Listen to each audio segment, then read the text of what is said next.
രാഷ്ട്രപതിയും വിദ്യാഭ്യാസ വിചക്ഷണവും ദാർശനികനുമായ ഡോക്ടർ സർവേപ്പള്ളി രാധാകൃഷ്ണന്റെ ജന്മദിനമാണ്. അധ്യാപക ദിനമായാണ് ഈ ദിവസം ആചരിക്കുന്നത്. അധ്യാപന വൃത്തിയുടെ നൂതന മാതൃക പുതിയ തലമുറയ്ക്ക് പകരുന്നതിൽ അതീവ താല്പര്യം കാണിച്ച ആളായിരുന്നു ഇദ്ദേഹം. ലോകത്തെ ധർമ്മത്തിലും നന്മയിലും അധിഷ്ഠമായി നയിക്കാനും പുനഃസൃഷ്ടിക്കാനുമുള്ള ഒന്നാമത്തെ ചുമതല അധ്യാപകനുണ്ട്. അറിവ് പകർന്നു കൊടുക്കുക എന്ന പോലെ മാനവും മഹത്വമായൊരു തൊഴിലുണ്ട്. അധ്യാപകൻ സാധാരണ മനുഷ്യനെ അതിലുവയ്ക്കുകയും ഗുരു എന്ന പദവിയിലേക്ക് ഉയരുകയും ചെയ്യുന്നു. പകർന്നു കൊടുക്കലിന്റെ ആഴവും ആഴവും അടിസ്ഥാനമാക്കിയാണ് അറിവിന്റെ വിസ്ഫോടന കാലത്താണ് നാം ജീവിക്കുന്നത്. ലഭ്യമായ അറിവ് പകർത്തി നൽകാൻ ഇന്ന് പരസഹായം ആവശ്യമില്ല. ഇവിടെ അറിവ് ഉൽപാദന കേന്ദ്രങ്ങളായി വിദ്യാലയങ്ങൾ വരുന്നു.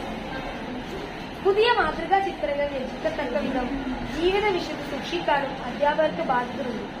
ഈ ബാധ്യത ഫലപ്രദമായി നിർവഹിക്കുന്നതിലൂടെയാണ് അധ്യാപകന്റെ മഹത്വം കൂടിവരുന്നത്.